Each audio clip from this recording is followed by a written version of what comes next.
The watcher in shadows Marcus Thorne jerked awake to the familiar taste of copper and gunpowder that haunted his dreams. The phantom screams of wounded soldiers echoed in his ears before fading into the mountain silence that surrounded his isolated cabin. His heart hammered against his ribs as he lay motionless, waiting for the adrenaline to subside. 3 hours of sleep. Better than most nights. He rolled over, reaching for the glass of water on his nightstand, when his peripheral vision caught something that shouldn't exist. A silhouette by the window, perfectly still, watching him. Every muscle in his body coiled like a spring. Years of military training kicked in before conscious thought. His hand moved slowly toward the combat knife tucked beneath his pillow, but a voice cut through the darkness. Low, feminine, and strangely calm. "Don't reach for the blade, Marcus. I'm not here to hurt you." He froze. The voice carried an accent he couldn't place, with an underlying roughness that suggested someone accustomed to whispering orders in dangerous places. "Who the hell are you?" The figure stepped forward, moonlight revealing details that made his breath catch. She was tall, athletic, with silver-white hair that seemed to catch and hold the pale light. But it was her eyes that stopped him cold. They gleamed with an unnatural luminescence, like a predator's in the dark. "My name is Zara Vex." She moved with fluid precision, each step deliberate and soundless. "I've been watching over you for 3 weeks." "Watching over me?" Marcus sat up slowly, his military instincts cataloging every detail. No visible weapons, but the way she moved suggested she didn't need them.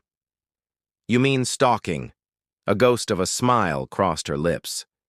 "If I wanted to hurt you, Marcus Thorne, former combat medic, honorably discharged after the Kandahar incident, you'd already be dead. I've had plenty of opportunities. The mention of Kandahar hit him like a physical blow. That information wasn't public record." "How do you know about that?" "I know many things about you. I know you haven't slept more than 4 hours consecutively in 18 months. I know you chose this cabin because it's isolated, defensible, with 3 exit routes. I know you still wake up calling for your squad members who didn't make it home." Marcus's jaw tightened. "What do you want?" Zara moved. Closer, and in the better light, he could see the exhaustion etched in her features despite her controlled demeanor. Dark circles shadowed those strange eyes, and there was a tremor in her hands she was trying to hide. "I want to keep you alive," she said simply, "though I'm beginning to question why that's become my priority. I don't need protection." "You do, though you don't know it yet." She sat down heavily in the chair beside his bed, as if her legs had suddenly given out. 3 nights ago, a surveillance team set up equipment in the woods northwest of here. 2 nights ago, motion sensors were placed along your perimeter. Last night, I disabled a sniper positioned on the ridge overlooking your cabin. The words hit Marcus like ice water. "That's impossible. I would have detected—" "No, you wouldn't have. These aren't ordinary hunters." Zara's voice grew quieter, more strained. "They're corporate military contractors. Very expensive, very thorough. They're here because of me, but they've marked you as a target too." Marcus studied her face, searching for deception and finding only bone-deep weariness. "Why should I believe you?" Instead of answering, Zara reached into her jacket and pulled out a small device that looked like a cross between a tablet and a scanner. The screen showed a heat signature map of the area around his cabin. Red dots marked several positions in the surrounding forest. "Thermal imaging from tonight," she said, handing him the device. "I've been tracking them since they arrived. They're closing the net." Marcus examined the display, his military experience confirming what she'd shown him. The positioning was textbook, a containment pattern designed to capture, not kill. "Why are they after you?" Zara was quiet for so long he thought she wouldn't answer.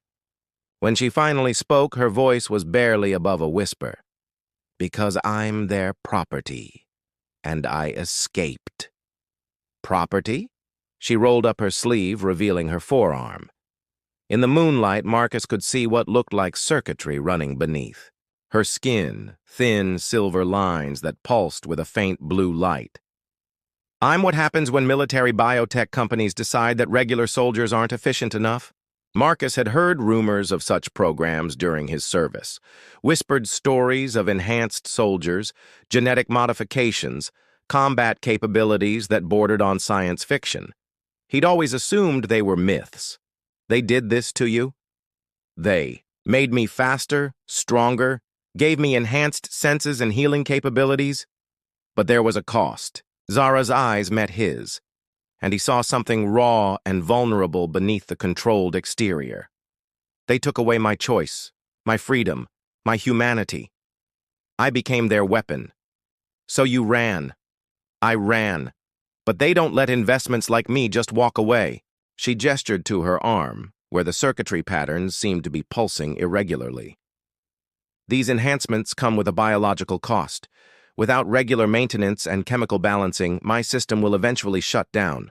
They know this. They're willing to wait. Marcus set the thermal scanner aside.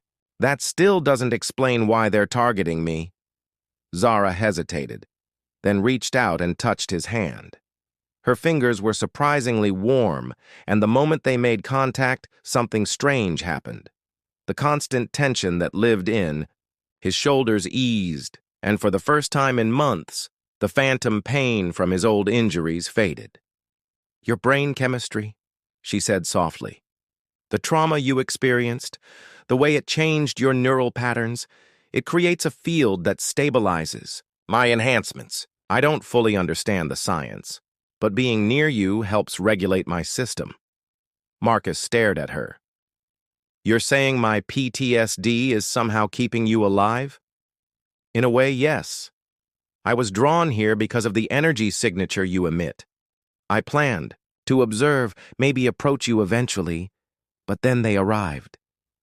Zara's grip on his hand tightened. I couldn't let them take you. Not when I finally found someone who... She trailed off, but Marcus understood. Someone who makes you feel human. Again, yes. They sat in silence, the weight of revelation settling between them.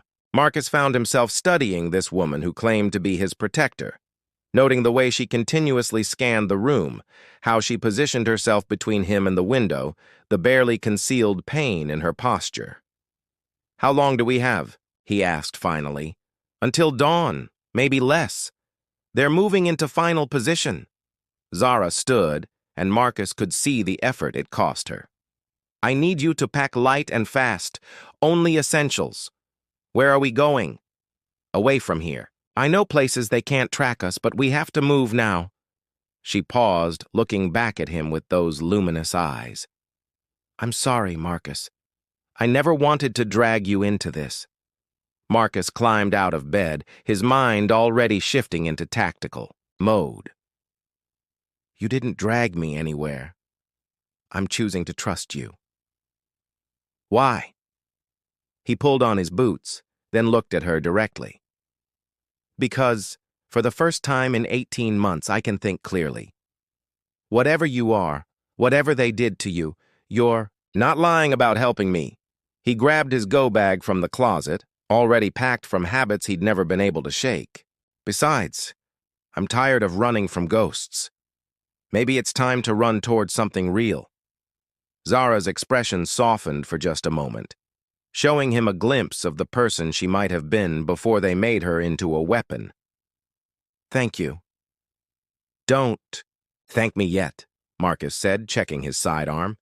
We're not out of this. No, Zara agreed, her enhanced hearing picking up sounds he couldn't detect. They're moving. We have maybe 10 minutes before they breach the perimeter. Marcus shouldered his pack, then turned to face her. Then let's give them something to hunt.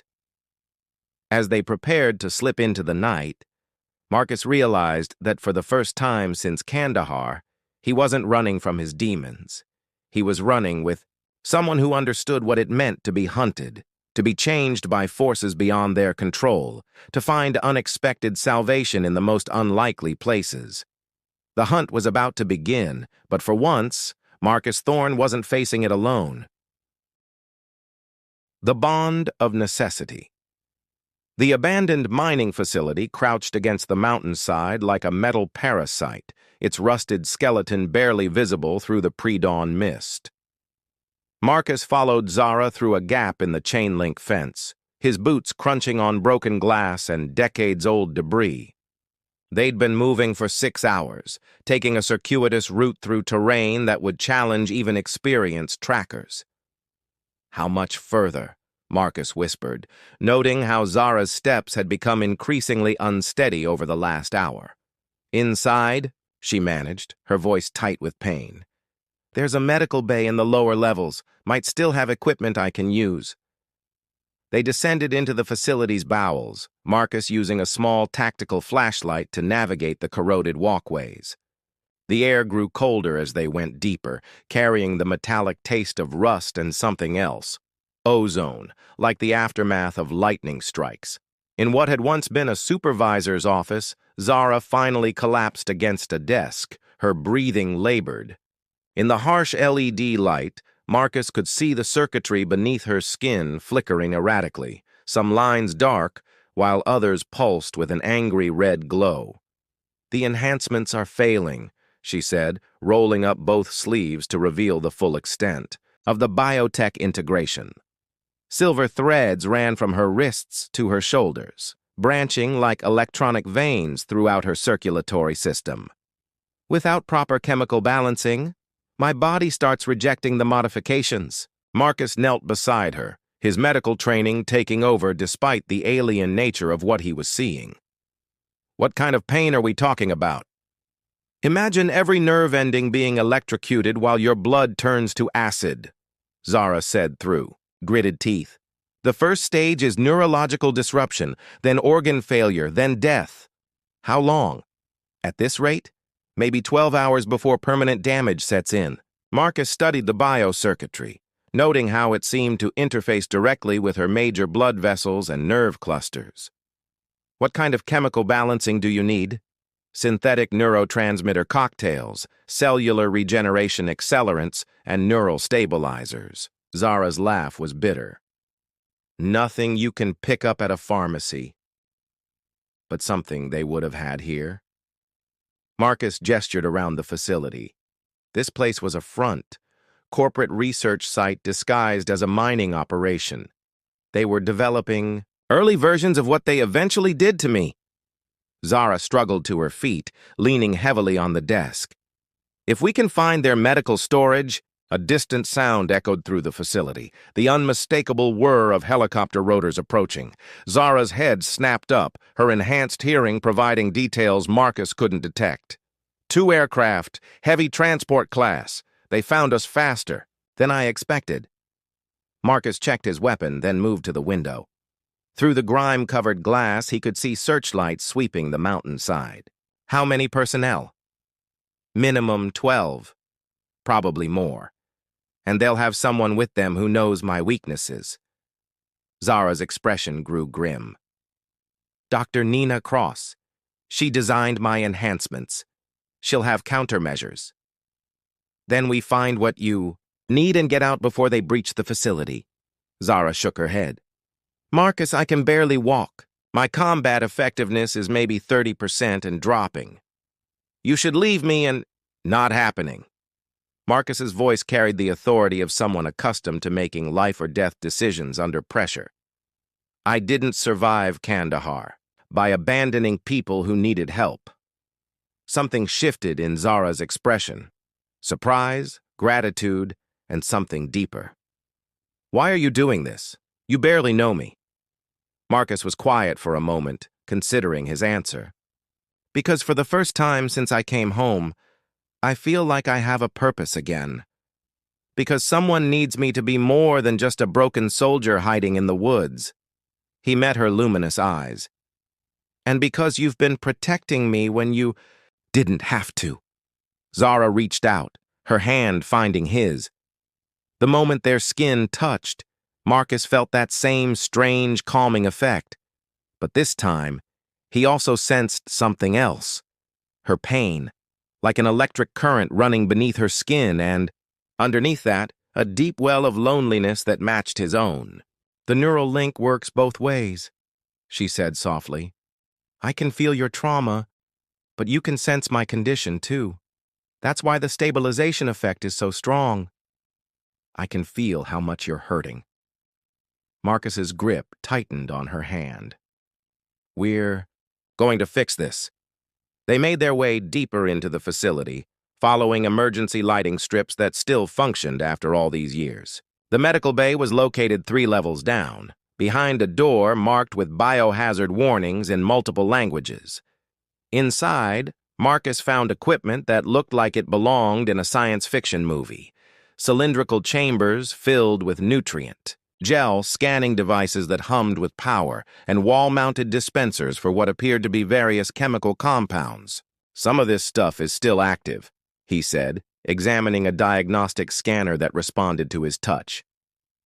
Zara stumbled to a terminal and began entering commands with shaking fingers. "Emergency protocols," she explained. "Even abandoned facilities maintain basic power for research preservation." The terminal came alive, displaying complex biochemical formulas and 3D molecular diagrams. Zara's eyes darted across the information, but Marcus could see her concentration wavering as the pain intensified. "Tell me what to do," he said. "You can't. The dosing has to be precise, and you don't understand the—" "Then teach me." Marcus moved behind her, placing his hands on her shoulders. The physical contact seemed to steady her, the erratic pulsing in her biocircuitry slowing slightly. "I've administered complex drug protocols under combat conditions. Walk me through it." Above them, the sound of boots on metal echoed through the facility. Their pursuers had arrived. Zara's fingers flew over the terminal. 3 compounds. The blue dispensers contain neural stabilizers. I need 15 milliliters. The yellow ones have cellular regeneration accelerants, 10 milliliters. The red dispensers—" She paused, pain clouding her features. "The red ones contain synthetic neurotransmitter base, but the dosing is critical. Too little, and it won't work. Too much, and it'll stop my heart." "How much?" 7.3 milliliters. Exactly.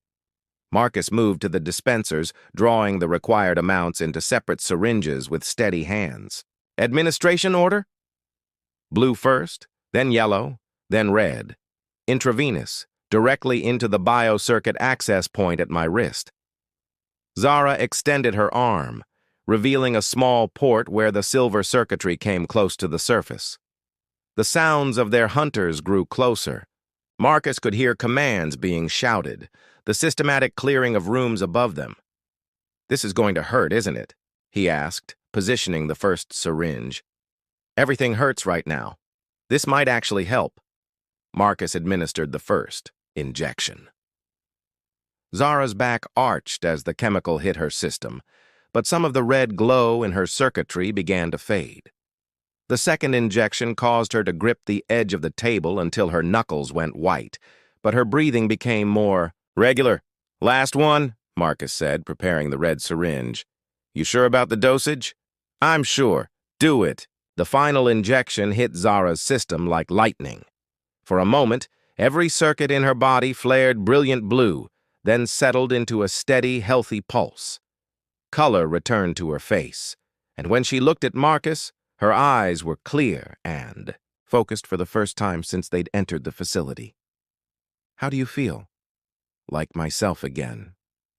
Zara stood smoothly, testing her balance and coordination. "The enhancement integration is stable. I'm back to full operational capacity." "Good, because we've got company." The door to the medical bay burst open, revealing 3 figures in tactical gear. The leader removed her helmet, revealing a woman in her 50s with silver hair and cold, calculating eyes. "Hello, Zara," Dr. Nina Cross said pleasantly. "I see you've found yourself a very capable assistant." Nina. Zara moved protectively in front of Marcus. "Still playing with people's lives, I see. I prefer to think of it as maximizing human potential." Cross gestured to her companions, who raised their weapons. "You've caused considerable trouble, my dear. Time to come home." "I'd rather die first." "That can be arranged." Cross's attention shifted to Marcus. "As for Mr. Thorne, his neural patterns are quite fascinating. I think he'd make an excellent addition to our program." Marcus felt Zara tense beside him. "That's not happening," she said, her voice carrying a dangerous edge. "Actually, it is." Cross smiled. "You see, we've learned so much from your escape. The neural stabilization effect you've discovered is exactly the breakthrough we needed for our next generation of enhanced soldiers. Paired subjects, each dependent on the other for optimal performance. It's quite elegant, really." "You're insane," Marcus said. "I'm visionary. Imagine the possibilities. Soldiers who fight not just for country or cause, but for each other. The emotional bond makes them stronger, more resilient, more willing to take risks." Zara's hand found Marcus's, and he felt her strength flowing through the connection. "You forgot one thing, Nina." "What's that?" "Enhanced soldiers who've learned. To trust each other don't need your leash anymore." What happened next lasted maybe 3 seconds, but Marcus would remember it in perfect detail for the rest of his life. Zara moved like liquid lightning, her enhanced reflexes and strength making her almost too fast to follow. She disarmed the first soldier before he could fire, used his body as a shield against the second, and had her hands around Cross's throat before the third could even aim. "Call them off," Zara said quietly. "All of them. Or I demonstrate exactly how much your enhanced soldiers have learned about creative anatomy." Cross raised a shaking hand to her throat, speaking into a comm device. "All units, stand down. Repeat, stand down and withdraw to secondary positions." Zara held her position for another few seconds, then released Cross and stepped back. "You're going to walk out of here and forget you ever found us." "This isn't over, Zara." "Yes, it is." Marcus stepped forward, his voice carrying absolute conviction. "Because if you come after us again, you won't be dealing with just one enhanced soldier. You'll be dealing with someone who knows how to make her stronger than you ever imagined." Cross looked between them, recognizing something in their connection that even she hadn't anticipated. "Very well, but don't think you can hide forever."